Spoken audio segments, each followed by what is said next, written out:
Olá pessoal, eu sou Melissa Guimarães, sou psicóloga clínica e hoje eu vim aqui bater um papo com vocês sobre uma frase que eu vi esses dias que um colega meu psicólogo postou e eu não sei nem a autoria, vou ver se eu encontro, vou colocar aqui embaixo, mas se alguém souber, mas eu achei muito interessante, que era mais ou menos assim: se você pudesse comer as suas palavras, você seria nutrido ou envenenado?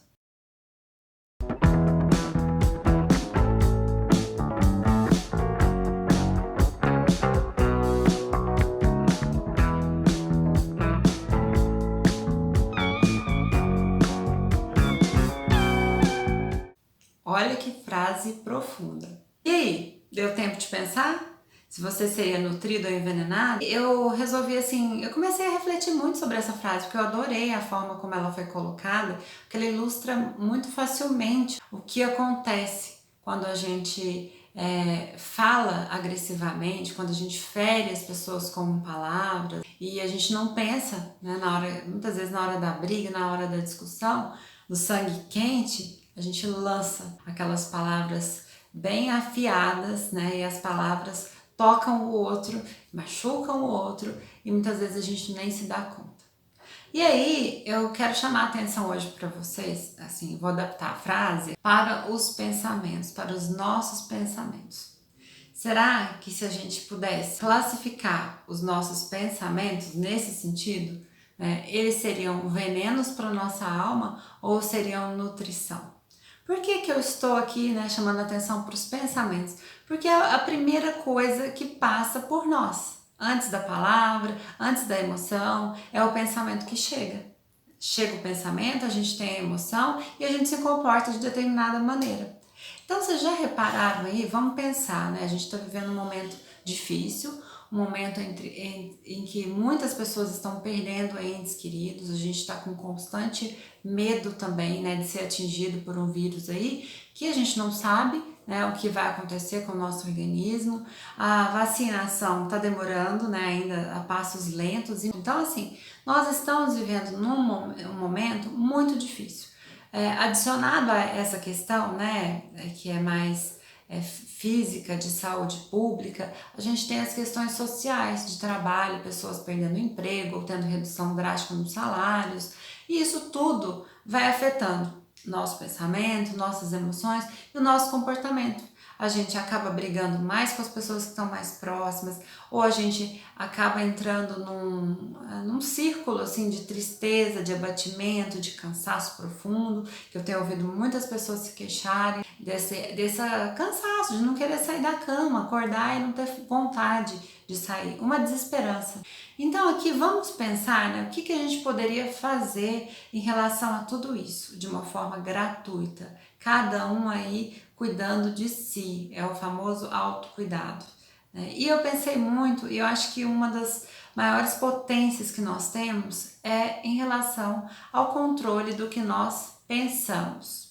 Não exatamente ao controle, né? Porque os pensamentos virão, mas a forma como a gente olha para esses pensamentos e como a gente se comporta a partir desse olhar. Então, assim, uma dica muito legal, eu acho que é a dica que eu uso, que eu sempre procuro assim perceber. Primeiro, a gente precisa daquele momento de introspecção, de autoconhecimento, que todo mundo deveria ter, que é um dos pilares da saúde. Eu já falei isso em vários posts, em vários vídeos, eu acho que eu falo sobre isso. Cada vez mais os estudos apontam, né, que para que a gente tenha uma saúde legal, a gente precisa daqueles pilares, gente, assim, básicos, que são uma boa noite de sono, atividade física constantemente, de preferência diariamente, um pouquinho a cada dia, alimentação, né, balanceada e esse momento de introspecção, que para alguns é um momento de oração, que para outros é um momento de meditação, outros da terapia, enfim, isso não importa, mas a gente precisa tirar um momento do nosso dia para olhar para nós, para entender o que está acontecendo. Porque muitas vezes a gente acorda, né, desanimado já e passa aquele dia com a sensação ruim, com uma sensação de cansaço, de que está desesperançoso, que não tem futuro, né? Mas a gente não para entender o que está acontecendo. E assim, não raro, o que acontece é que a gente tem inúmeros pensamentos rápidos, automáticos, que a gente não percebe de onde eles vêm, porque né, no dia a dia, na correria, a gente não percebe, não tem tempo. Mas quando a gente para silenciar o nosso coração, silenciar a nossa alma, a gente consegue identificar, opa, peraí, eu ando com medo, que medo é esse que eu tô sentindo?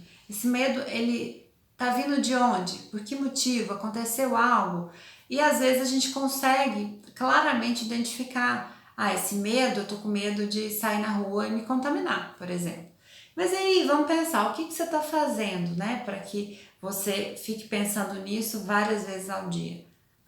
Bom, eu tô lá no Instagram, começo a olhar e só vem notícia de Covid, de morte, boletim de não sei onde, e eu fico lá olhando o dia inteiro. Toda hora que eu tenho, eu vou e olho esse tipo de notícia.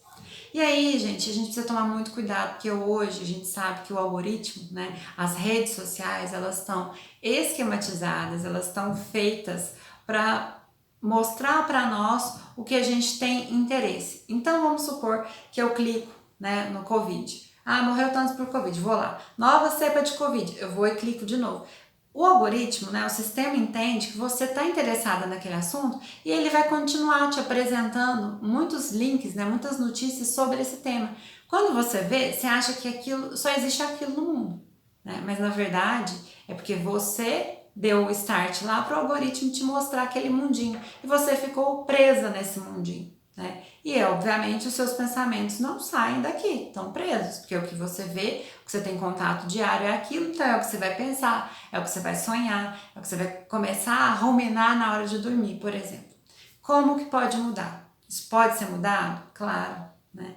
A gente pensando em outras coisas, né? A gente tendo outras atitudes na rede social. Por exemplo, vai pensar em algo que você goste ali para procurar, não sei, publicações de viagem, lugares gostosos de ir, de natureza, de meditação, de oração. Começa a clicar, né, nessas e não clica mais no que se relaciona à doença. Para de clicar. Aí você vai notar que vai começar a chegar outras questões para você ali na rede, não só essa bolha, né, falando sobre a pandemia. Então, o que eu venho convidar vocês é justamente para fazer esse movimento como se fosse esse movimento das redes. Buscar pensamentos alternativos. Sentir, tirar esse momento para vocês pensarem de onde está vindo esses sentimentos, né? Essa tristeza, esse abatimento. O que que é? Vamos olhar no lado prático. Eu realmente estou fazendo muitas coisas no meu dia, está sobrecarregado? Pensar como isso pode ser amenizado, como você pode dividir com alguém, né, esse trabalho que você tem, um trabalho real, tá, gente? Porque às vezes a gente tá cansado mesmo porque a gente não para o dia todo. Mas vamos imaginar que não, que tá até tranquilo, que não tem muita coisa assim acontecendo, mas que mesmo assim você se sente abatido. Pensar de onde vem esse medo. É o medo da morte. Ele tem sentido? Você tá tomando precaução ou você tá saindo por aí sem máscara? Não, eu tô tomando precaução. Então, começar a pensar em pensamentos alternativos a esse que você está tendo, que são mais realistas, que te confortem, né? E acostumar com esse movimento. Pensei em algo que está me deixando muito mal, pensa num pensamento alternativo, realista, né, que pode te ajudar. Por exemplo, eu acho que eu nunca mais vou conseguir um emprego bom. E aí você vem com um pensamento mais realista, mas peraí, eu sou formada, eu tenho uma qualificação, ou se eu não tenho qualificação, não, peraí, eu posso me qualificar, tem muitos cursos disponíveis online, por que será que eu ainda não busquei nada para fazer? Inclusive tem muitos conteúdos gratuitos disponíveis, sabe? Pensando em questões alternativas que confrontem essas que não são tão realistas, que nos deixam para baixo. E fazer, né, gente, aquilo que os pilares da saúde preconizam. Você está comendo bem, no sentido de comer alimentos saudáveis, né, e não se entupindo de besteiras? Você está fazendo atividade física todos os dias? Isso qualquer um pode fazer em qualquer lugar? Tem um espacinho aí em casa. Hoje, o quanto de aulas online disponíveis que tem, né, pra gente. Ou dá uma volta no quarteirão da sua casa, dá uma volta de manhã, se você puder, se não puder, dá à tarde, dá à noite. No quarteirão, vai de máscara, né? Sente a brisa, sente o ventinho, vê as pessoas, vê os jardins, as fachadas das casas. Saia um pouco para você, mesmo que a gente tenha que, né, ter cuidado com aglomerações, mas vá, vá sozinho, né? Vá em dupla se puder. Enfim, gente, alternativas a isso tudo que a gente está vivendo e que nós podemos fazer, porque muitas vezes a gente fica esperando algo do além, né? Algo acontecer que vai nos tirar, né, dessa situação. É como se fosse uma nave espacial viesse e pudesse nos resgatar. E isso não vai acontecer. E a gente não sabe quanto tempo a gente vai ter que lidar, né, conviver com essa situação. Então vamos arregaçar as mangas hoje e sair disso, né? E tentar fazer algo por nós, principalmente por nós. E atitudes simples como isso, um sono, alimentação, atividade física e esse momento de reflexão pode nos ajudar em muito assim. E outra opção que a gente não pode esquecer são as nossas redes de apoio, né? Conversar com os amigos, ainda que por videochamada, por telefone, por mensagem. Não se afastar dessas pessoas queridas que te importam, né? Que você tem interesse por elas e que elas têm interesse por você e compartilhar o que você está sentindo, o que você está pensando. E se for o caso, se você tiver essa disponibilidade, né, buscar uma ajuda profissional também, fazer uma terapia pessoal, né, são coisas que podem nos ajudar nesse momento, a atravessar esse momento complexo que a gente vive. Eu acho que tá bom por hoje, né? E eu espero que vocês tenham gostado. Se gostaram desse conteúdo, curtam, compartilhem com os amigos. E não deixem de se inscrever no canal para vocês ficarem por dentro dos novos vídeos que saírem em primeira mão. Obrigada por assistir e até breve.